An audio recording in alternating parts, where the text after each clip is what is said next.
Hi everyone!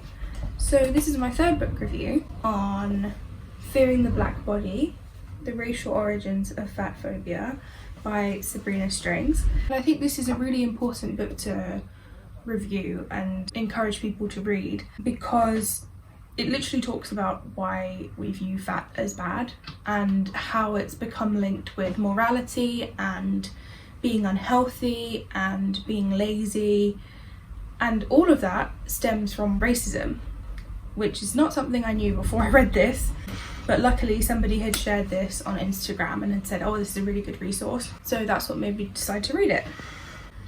If you want to call yourself body positive, this is something you need to be read up on. And unfortunately, a lot of the body positive influences that I've, I guess, grown up with in sort of my body positive life over the past few years have not even mentioned this. Like, nobody talks about the fact that the colour of your skin is a part of your body and that it being darker makes you less beautiful in society's eyes. It's not really talked about, but hopefully with all the resources being shared in the sort of wake of the Black Lives Matter movement sort of gaining a lot of energy, hopefully more people will start to talk about it and the body positive world will stop avoiding this issue, because it's literally the origins of fat phobia are literally racism. And also feminists have been wondering, where on earth did the beauty ideal come from and why is it what it is? And they've never been able to answer the question, and the answer is in this book. It comes from racism. Before I get into the main point, I just wanted to give an overall impression of the book. So when I started reading it, it felt a bit like a history textbook, which isn't a bad thing because it means it was comprehensive and concise. But I hadn't read anything as history focused as this in a very long time, since I did my history in high school. I was probably a bit overwhelmed because there are a lot of pictures and sources sort of described, but they're really important because they give a really good and accurate view of what society thought of different bodies and thought that beauty was at the time. So it's not just a load of writing that's sort of made up and saying people back then thought this.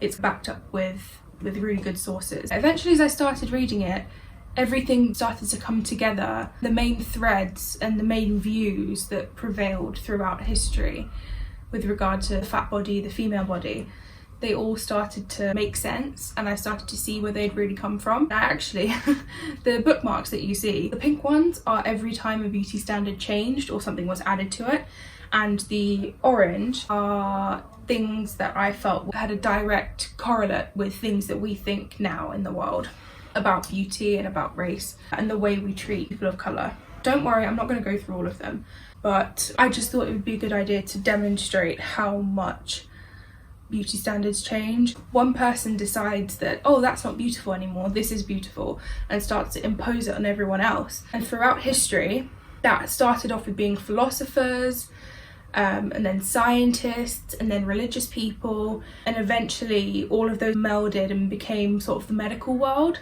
So the view of fat being bad actually doesn't come from just pure science. It comes from a cultural view that this kind of prevailed. And once you have a bias in your mind, you know, if you look hard enough for something, you'll find it. And people found evidence to prove, or they thought they found evidence to prove certain things that they thought. And even then, there's still not a lot of scientific data to prove that being fat actually has a pathological effect on many diseases that we link with being fat.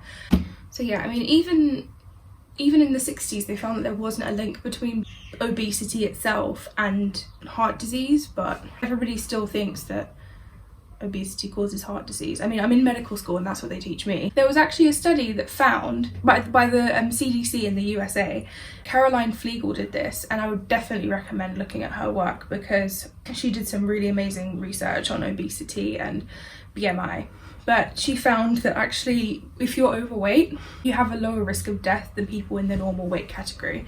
While we're on the topic of BMI, there's huge racial bias in that system because it actually came about from insurance companies who did studies on basically just white people, and they had tables to say that if you were fatter, you had a higher risk of dying, therefore you had to pay more money. And these tables gained massive traction and are the basis, along with a philosopher who wanted to just plot weight versus height in the population. But that's sort of the basis of why we view BMI as so important now, which is really stupid because that's not even medical. That's just literally an insurance company trying to get some money. So one of the main points that I think came out of the book was obviously where the fat stereotype comes from, and it comes from what they thought of black people when they were colonizing and trading them as slaves. So what they thought was that black people were stupid and that they were lazy, that they eat lots of food, and that they were sort of indulgent and carefree, and also being hypersexual as well, which we see in a lot of stereotypes today, especially with black women sort of being easy, and even with black men as well. They're seen as being players and being unfaithful. There's a lot of that kind of stereotype going around. It actually comes from slave traders trying to justify how horrible they were to other human beings. And I think that brings a really important point to the forefront because, as I said before, stereotypes and standards, beauty standards in particular, and social and cultural standards are often political tools that people created to keep certain people as elite people. It's also evidenced by the fact that standards keep changing like fashion, and they shouldn't be, because that's just stressing everybody out. Like in 10 years down the line, people will be stressing themselves out to fit a new beauty standard. It's absolute madness and only benefits the people creating these standards and the people making money off of them, which are weight loss clinics, certain plastic surgeons, makeup, beauty, wellness, and the fitness industry, of course, and the diet industry. Oh, how could we forget her?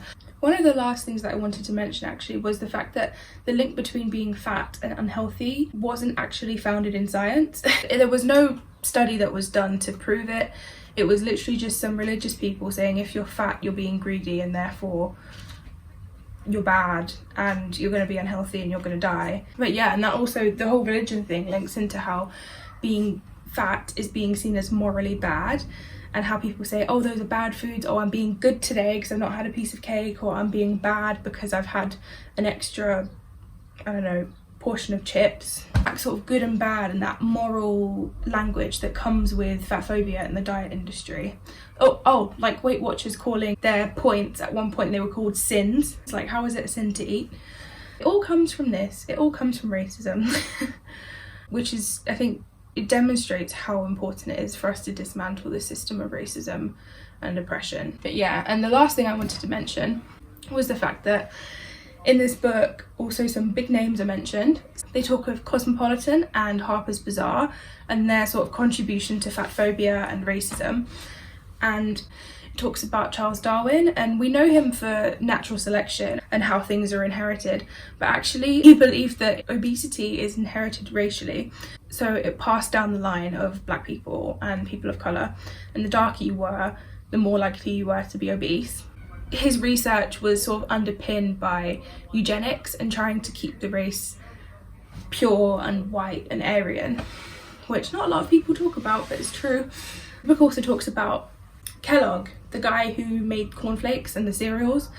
Yeah, the reason he started making those cereals was because he actually worked as a scientist, but within a church, and he believed that certain foods you ate were like sort of better and worse, and it was all linked with religion. It added to how people thought that morality was linked with being thin. But yes, so after that whirlwind of information, I hope that was somewhat useful. Basically, this is like the Bible for why we think the way we do about race and fatness, obesity and medicine. Well, there's a really good conclusion of everything in the book at the end, but there's also a really good chapter at the end sort of summarising why we really hate obese people so much, and it's called Fat Revisited, and it talks about the current obesity epidemic and why we view it the way we do. And I'm not going to rate the book, as I never do, but I would definitely recommend you read it, especially anyone body positive or wanting to know why we think the way we do. Because this needs to be talked about more in this sort of circle. If you're interested in history, or if you're interested in medicine, health, nutrition, I would definitely recommend reading it. It did change the way I view a lot of things, and it made me think about, especially in my medical education, why certain things are pathologized. For example, every single disease I learn about, I guarantee you at least 50% of them, I see obesity as a risk factor. And whenever I Google, how does obesity cause this disease? It's not actually obesity, it's the health behaviours that people think that obese people have, which links back to this whole stereotype thing. A lot of assumptions are made, and I think the only way to get them out of your head is to educate yourself and have a good read. So I think that's all I have to say on that. Thank you for listening. Let me know if you've read this or if you're thinking about reading it, or just what you thought of the video, and hopefully I'll be back soon with another review. Bye!